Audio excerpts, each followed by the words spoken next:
Devin Graves coming to you once again from Studio D, and today I think we need to talk more about Atmos.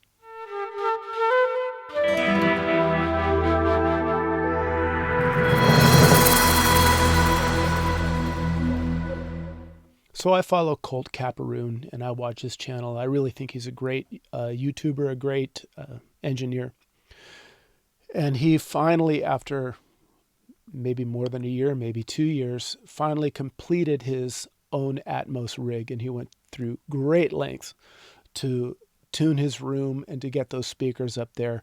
Not to mention immense expense because of the speakers he chose to put around himself.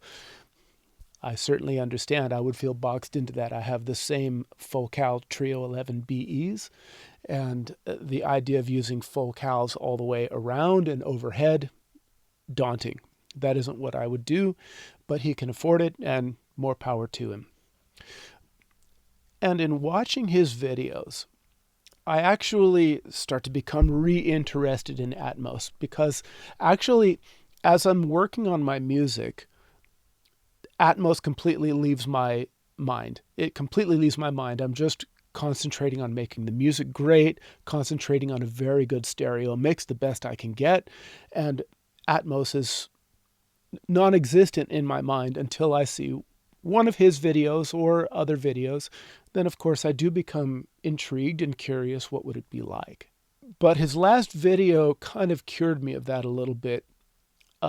When it came down to all the extent that he needed to go through just to tune that system, placing the speakers all the way around, having a professional come from Focal to tune his room and find where the subwoofers need to go. Subwoofers for a speaker system that does not need subwoofers.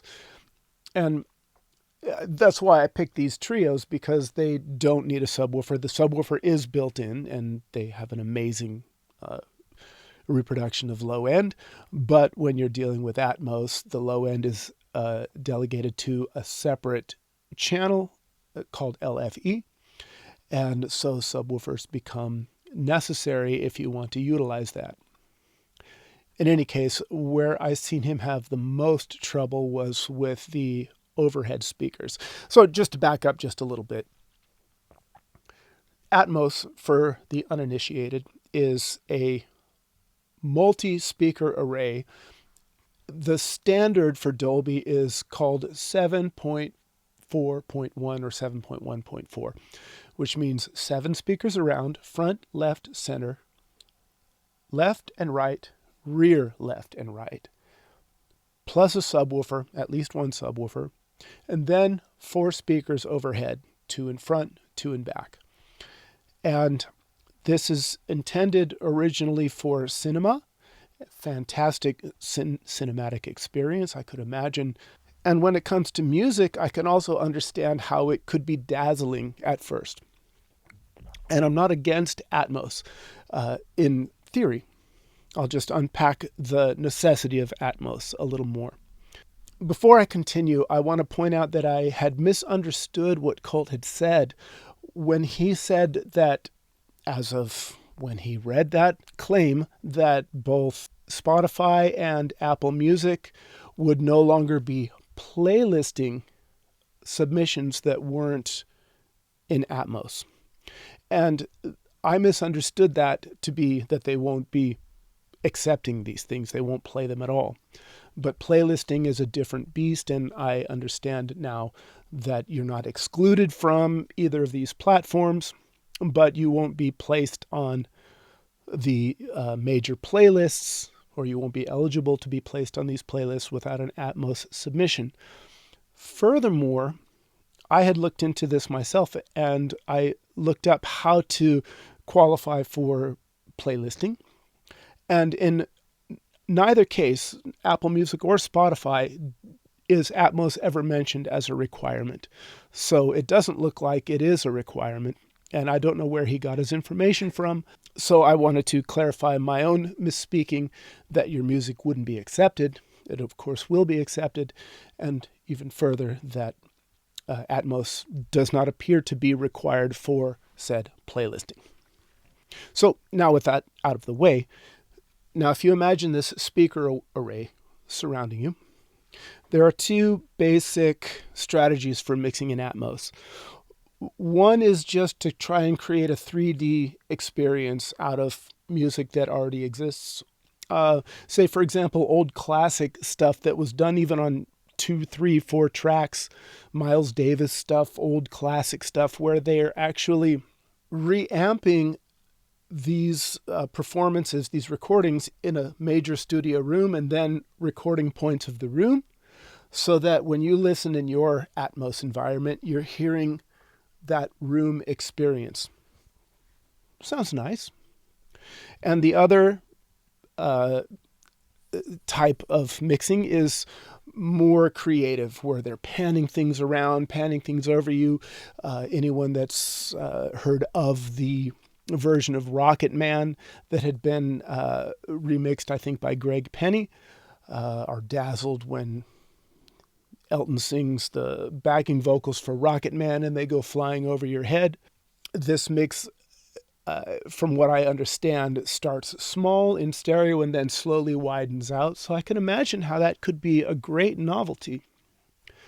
I can imagine how it could be a great experience. And I also would respond to comments about people accusing me of just being too old and not willing to change my ways or being afraid of something new. No, that's not the case. Actually, I'm one of the first people that would be interested in trying it. I have enough stuff around me that if I wanted to invest in an Atmos rig, as long as I don't put focals all around me, it's doable. And about the amount I've spent on my best microphone, I could have an Atmos rig in here. The question is, and this is the question I keep asking myself, is who is this mix for? If I have a band, for example, that I'm producing, and then they want an Atmos mix. Well, if they come into my studio to hear the Atmos mix, they might be able to sign off on it. Otherwise, how are they going to do that? Am I going to send them the mix? Say if I mix from abroad, they send me their files from America or England or Germany or wherever, and I do my mix and I send it to them. How are they going to sign off on it unless they book an Atmos room of their own and listen to it and enlighten me with their thoughts? Or do they have an Atmos system in their home? Very, very highly doubtful. Highly doubtful. And the other go-to answer about who is this for? Well, they bring up binaural headphones, Apple Music, immersive audio, Dolby binaural. And yeah, that's the answer that everyone goes to. And they say, well, most people are listening to headphones, so the binaural experience is going to be a viable experience. Well, okay, fair enough. But you have to understand that binaural is not Atmos, especially in that there is no height speakers. That's a big difference. There's no height in binaural, so it only surrounds you. And secondly, the way it surrounds you is really a moving target. They have two different types. Okay, first, in the Dolby Atmos renderer, you have two mixes. You have the Atmos mix, and then parallel to that, you have the binaural mix. And you can go back and forth between the two. And there's different decisions that need to be made for each, but these are two different mixes. The Atmos mix is what you're investing all your system in, right? Otherwise, you just put on a set of binaural speakers, headphones, and I guess any headphones can do this, apparently. You could just mix binaurally and feed that to the 99% of the consumers that are going to listen that way. That should be fine. That is not Atmos, okay? So you have these speakers overhead and all around you that you're mixing into. Then you're making these separate decisions in the binaural renderer. And in the binaural renderer, the problem with that is the Dolby system, the Dolby binaural system, operates on this, what is called head transfer And this head transfer isn't something that is across the board universal.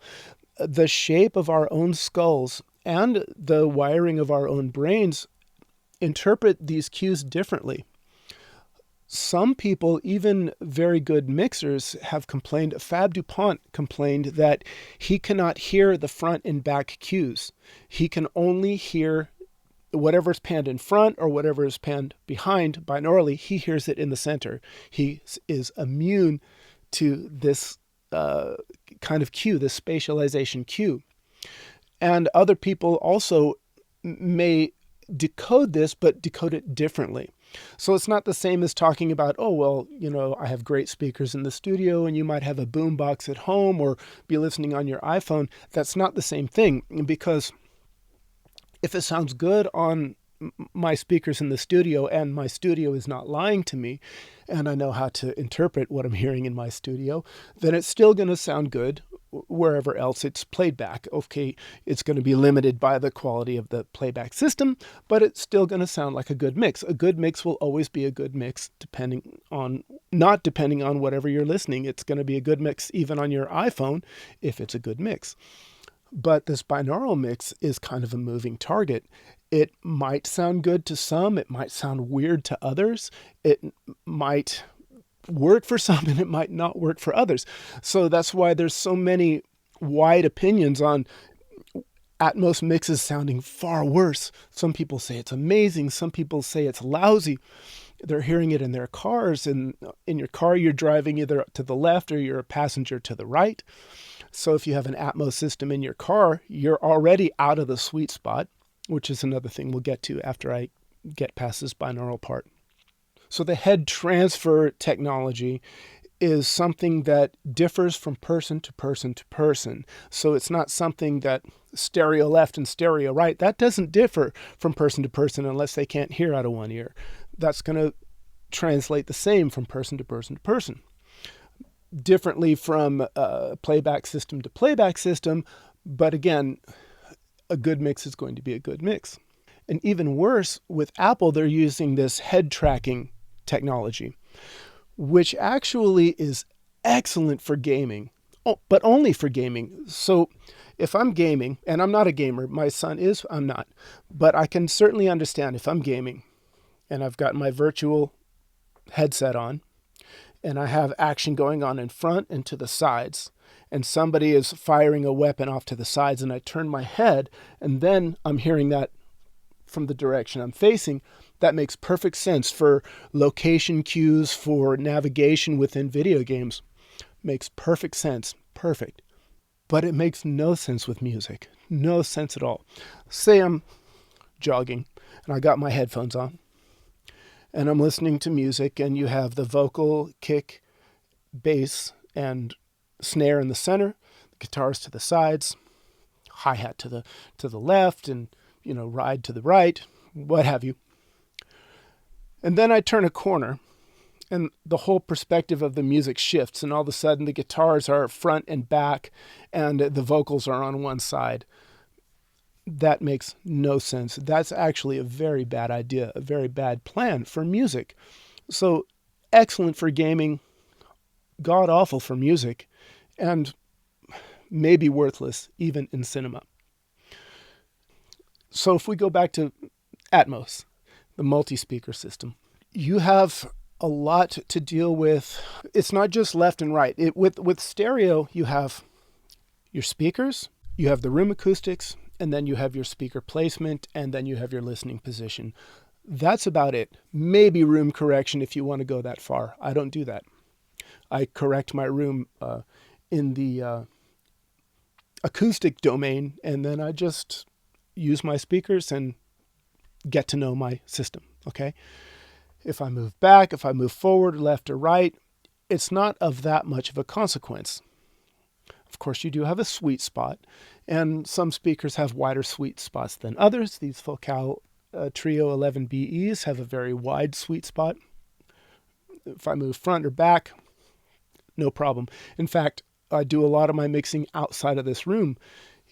You hear the mix kind of summed to mono, and you hear your balances of your bass and your highs and your mids, you hear those balances even better in the other room as the music winds its way down the corridor around the corner. Then you can hear, oh wow, the bass is just too loud. That's one of my strategies to mixing. But when it comes to Atmos mixing, it's far more complicated than that. First of all, the distance of each speaker is far more critical because it is coming to you from all these different directions, and the potential for comb filtering, which is a very unpleasant sharp rise and sharp dip of certain frequencies as you move about the stereo space, or the immersive space, let's say. And so it's very critical that each speaker, no matter where it is, be the same distance to the listening position, down to the fraction of an inch if possible. And where there might be a difference, then you have to apply a delay to the speakers that are closer to compensate for that distance. So calculating that delay is a super complicated affair. It's doable, and it can be done, and maybe there are tutorials out there on how to do that. But also the EQ of the speaker.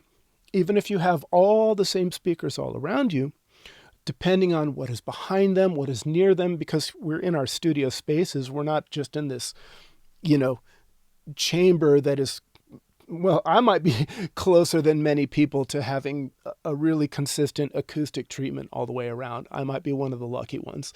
But still, placement of the speakers in this room, they're going to be in the way. The speakers on the sides, I'm going to have to move them aside when I'm tracking or when I want to walk through here.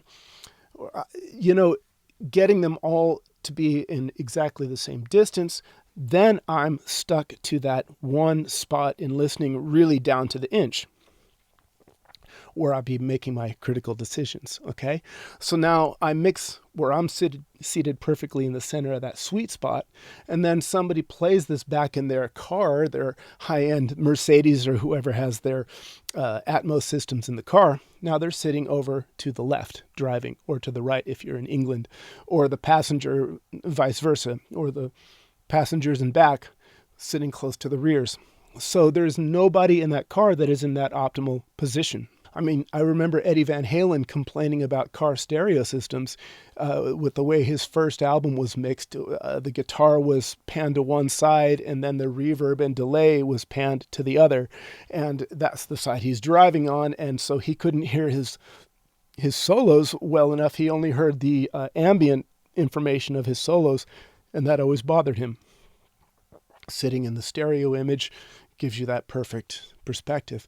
So the car is not a very viable place for Atmos, in my opinion, because of that. Secondly, depending on what's in the program, you could get in a car accident mistaking what you're hearing in the Atmos rear right.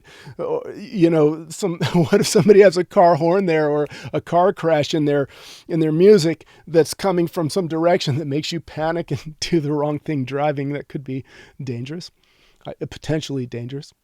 So that just brings the question to mind, who am I making this Atmos mix for?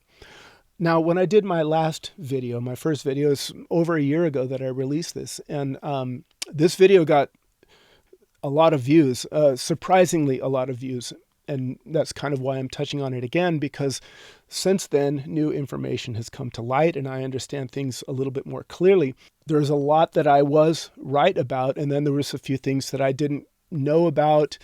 Wasn't exactly wrong, but there are a few wrong things I said for sure. But I just understand it a little better, and I can speak to it a little better. For example, when I had searched for Atmos home systems back then, I was only finding these sound bars that reflected the sound. And that seemed like a really dodgy solution to me. Well, now I find some systems that actually are, sort of Atmos systems. Denon makes a receiver with HDMI inputs. Presumably that comes from your TV, decoding the Atmos system, and then it has all the outputs for your 7.1.4 sound system, which is a viable home Atmos theater system. And I would say, for me, sign me up for that. I don't know about music, but I'd sure love to watch movies in Atmos. That would be awesome. Whether or not I could place all those speakers in a good spot is another question. Maybe I could, maybe I couldn't. I have a window to my right, and I have a kitchen far off to my left. And so where I would place those side speakers, the side speakers would be just too close on the right side. Nothing unsurmountable. My rear speakers could be at a decent distance because my couch isn't flat against my back wall. So I'm more lucky than a lot of people are in that respect.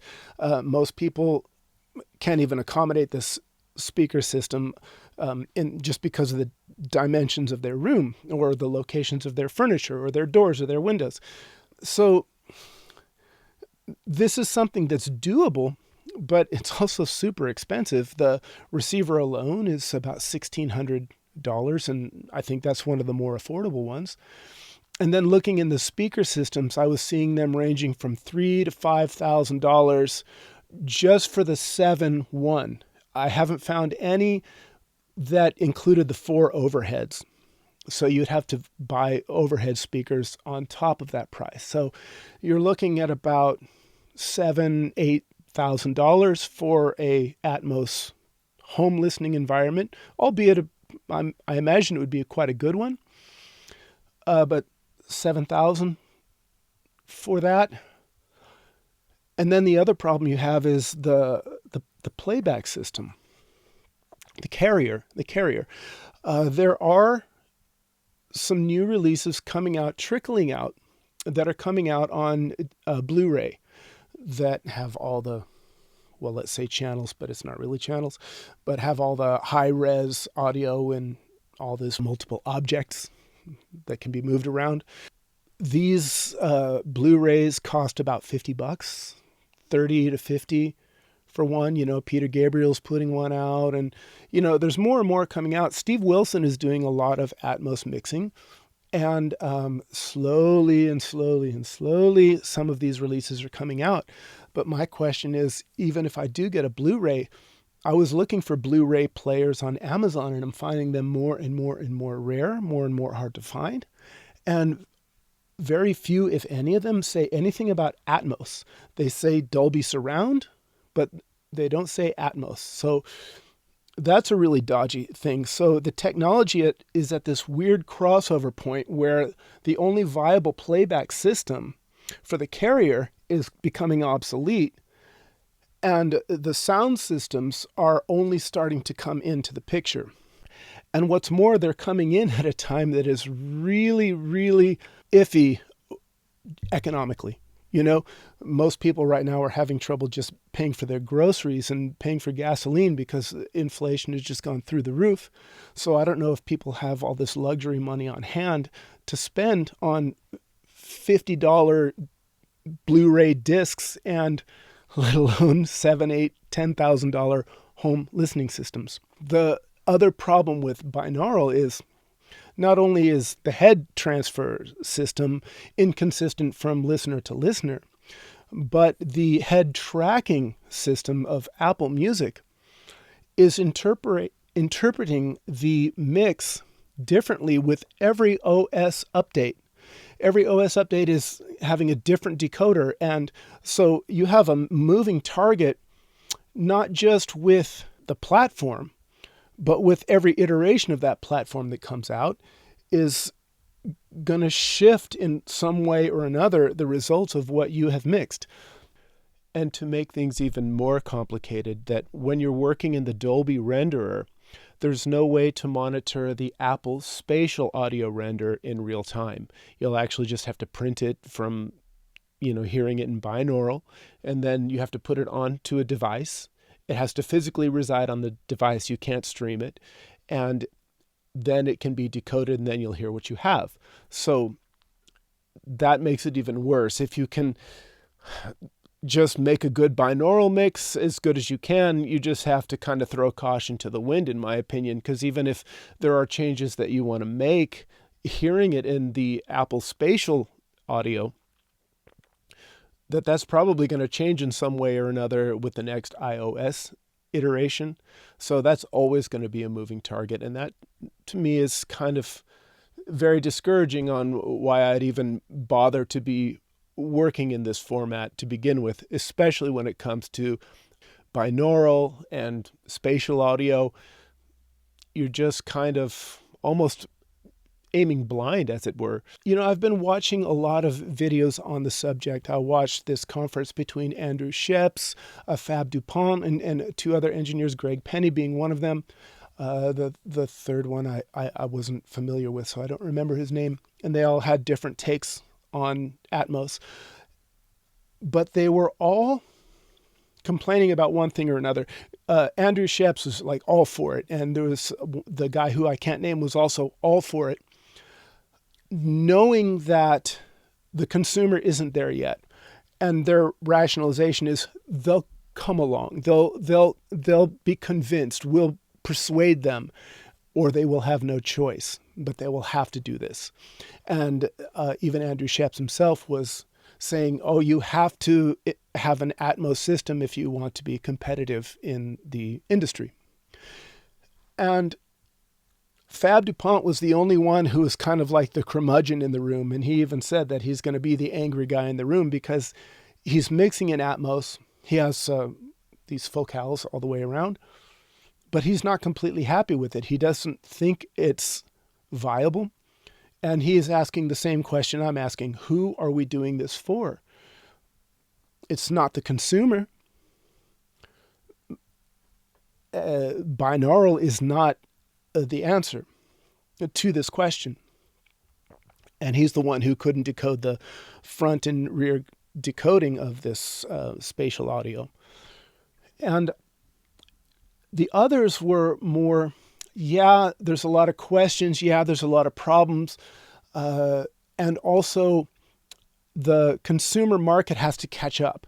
This was the thing, that Atmos is totally the cart before the horse in this scenario, because when we started having 5.1 mixes coming out, and Greg Penny was one of the premier 5.1 mixers, and a guy named Elliot Shiner, who's one of the greatest mixing engineers, recording engineers to have ever lived, was also really big on 5.1 mixes. But when they were starting their 5.1 mixing career, 5.1 Pro Logic was already in a lot of people's homes. It was already established. It was already a type of a standard. The fact that it didn't really get widespread, mainly because people couldn't find a place to put all 5 speakers in every instance, so good luck with 11 speakers, that never really took off. Now, their answer to why it didn't take off, or to why Atmos is so much better, is because it is object-based and not channel-based. For example, if I have a 5.1 system and I have a center channel speaker, whatever I assign to the center channel will disappear if there is no center channel. So likewise for anything in any of the other speakers. And with Atmos, that's not the case. It will just fold it down. So your center speaker is missing, so it will fold it down to the phantom center. So in theory, that's really great. Really great. But the thing is that this is being pushed from the top down. And there really isn't a consumer system in place that their services are filling a need for. They're actually creating a need that we now need to catch up with and buy as a consumer and as a studio operator to fulfill. And also with these top mixers, I can see their motivation for pushing this, because you have to ask yourself, they're complaining that no labels want to pay for Atmos mixes. Yet they're willing to create the infrastructure to fill this need and to go through this arduous learning process to learn how to mix this way for a format that nobody is willing to pay for. Why would they do that?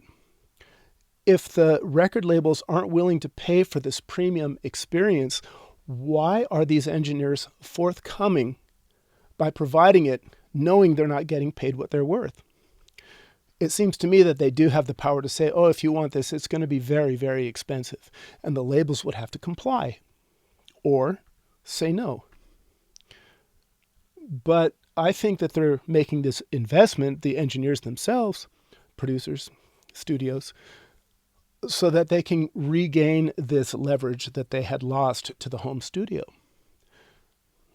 That's my thinking. It's clear why the speaker manufacturers and audio hardware manufacturers would want to push this. Also, the pro audio retailers, it's clear why they would want to push this hype. You know, I'd certainly rather sell 11 speakers than 2, certainly, or sell a $2,600 or $5,000 interface instead of a $99 interface. I could see on that industry side why they would push it. The record labels don't have anything to gain. They really don't. It's just an extra expense for them, and they actually don't care. They just want a good mix, and I don't even know if they care that much about that anymore nowadays. The record labels aren't really pursuing quality to my estimation. But who I see as the real threat here are the streaming services.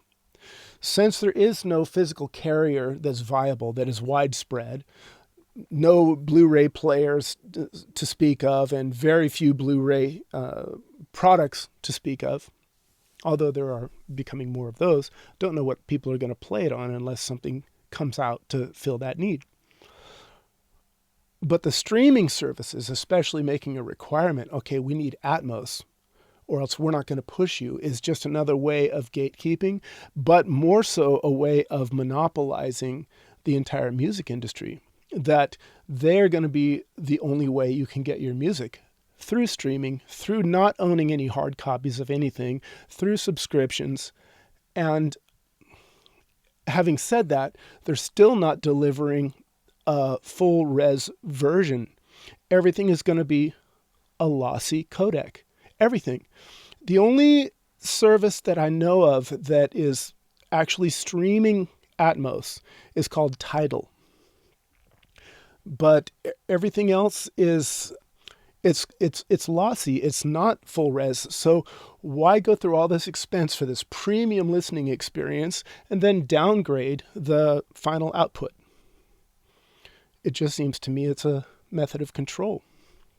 And if it comes to being playlisted, and if that's what you're chasing, I'm not all that sure that having your mixes in Atmos is going to guarantee you that anyway. I still think those major playlists are going to be kept in one way or another. And maybe you're either A, lucky, or B, you know how to jump through the hoops to make it happen. But getting on these major playlists where your music is being offered in mass to the masses, I think that's something for the elites of the industry, and no matter what, you're going to be kept out. Not no matter what. I mean, I don't want to give you no hope, but I just think that even if you were playlisted, it doesn't mean you're going to be paid. I'm not a big fan of the whole streaming business model, especially for independent artists like myself. We get paid pennies. I'd just rather sell CDs. You can sell physical CDs, still make money. You don't even have to sell them for that much money to make money. And the best thing is vinyl. The resurgence of vinyl is really a beautiful thing to me because, well, for one, it goes back to my youth. Vinyl is when you actually own something and the music takes a physical real estate, gives it value, you know? And also because vinyl is expensive to press, that's also going to separate the wheat from the chaff, so to speak, in the quality of music that gets put out. Because anybody with an audio interface and an internet connection can upload to Spotify, to YouTube, to any service and make their product available. And we have to wade through this, finding whatever is good in this sea of mediocrity that's going to be out there. Sometimes mediocrity is even a praise to some of what can be released. But when it comes to vinyl, even CDs to a lesser degree, but if you're pressing your music on vinyl, you've got to be pretty darn serious about what you're putting out there. You've got to believe in it so much that it's a good idea to go through this expense and have these physical copies of vinyl. And that is what has been missing from the music scene for a very long time, is the value of music. You know, the value of music. People expect it free because it's downloaded, because it's streamed, because there is no physical embodiment of this music. But people pay more and more and more for vinyl. Also, not only do they pay more for vinyl than they used to pay when vinyl was the thing, but vinyl appreciates in value, especially if it's a good record, a rare record, or a special record for any reason whatsoever. Over time, this can get higher and higher and higher in value. You can look at some of the Beatles records that are out on the original Apple label that are selling for thousands of dollars. You know, this goes up. This is an antique. This is even a CD might not ever get to that point, you know, but vinyl does. And if you invest in putting yourself out in a physical medium like that, like vinyl, who knows? The sky's the limit. You could really end up with something valuable on your hands, or at least something sellable and something that's worth something that does have value in a valueless world. So that's what I would concentrate on. Good stereo mixes, selling CDs, selling vinyl. And if I was going to build an Atmos studio in this room, I would keep my Pro Tools HD rig just as it is, with my focals just as they are. And then I would go for one of those Audient Orion interfaces that also work as a monitor control. And I would create stems from my stereo mix, and then I would import them into my Mac M1, open up Pro Tools and the Dolby renderer there, spit them out in Atmos, and buy a set of Kali speakers or something that are affordable, something that I could probably put all around this room for still less than I paid for this pair of speakers here. I will have already made my EQ decisions and stuff in my main stereo mix, and I would just do the best I can with the Atmos system that is far more affordable. That's something I'm actually interested in considering. But the thing that would have to tip the scales for me is I'd have to be convinced that I wouldn't be the only person on this planet that's going to hear the mix this way. Another thing you can do is just ignore the Atmos thing, mix binaurally. God help you with the height speakers, but you can just fake your way through and hope for the best, get playlisted if that's what it's going to take. Or do your stereo mix, print out your stems, and hire a studio to do the Atmos mix. Nobody's paying a lot for Atmos mixes anyway, so maybe it's not an expensive endeavor for you just to have somebody else print your mixes in Atmos, and maybe you could do a whole career's worth of mixes by another engineer before you would have been able to afford your own Atmos system. And also in the future, as time advances forward, the costs will come down.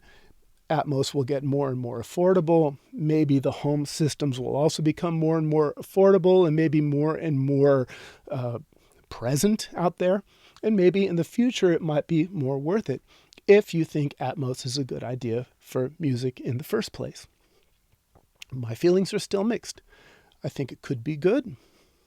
I think it could be bad, depending, but absolutely not necessary. I think it's a novelty at best, maybe a worthwhile novelty, and maybe in my own imagination that I could imagine printing my records in stereo, as I had described, and maybe releasing certain songs in an Atmos version, or making a special release of a record in an Atmos version to fulfill this very small niche in the market. Maybe. But if I put speakers all around me now, it would be really for my own curiosity and my own entertainment.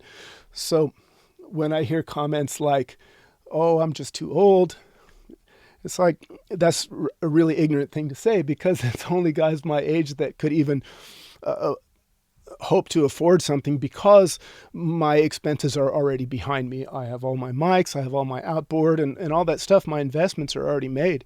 If I wanted to make a new investment in Atmos, it's more doable for me than it is for some young kid starting out.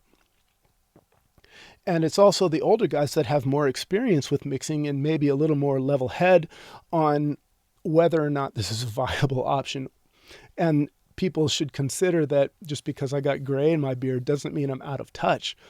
It just means I'm maybe a little bit wiser, and maybe I know the music business a little bit better than somebody who's young, having been through the music business as an artist for most of my life,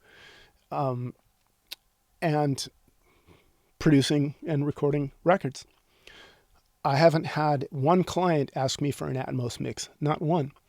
Will that change in the future? Maybe. And if I start getting asked more and more and more, maybe I will consider spending that money and building a system. Maybe even by then it will be half of what it costs now. So I'm not closed to the idea of Atmos. I'm just a little bit leery of why this is being pushed before the technology is even really out there. And I've given you my thoughts on why I think that is. So in conclusion, I don't think that Atmos is the threat to the home studio as it appears to be. I think it's a dog with a big bark and no bite. And I just think it's certain industry people that are situated in certain positions that have something to gain by having this leverage. But in order for it to be the slightest bit effective, the public needs to actually fall in line and start buying into it as well. And from what I see on the engineer's point of view, or looking at Sweetwater Sound, they're, talking about Atmos.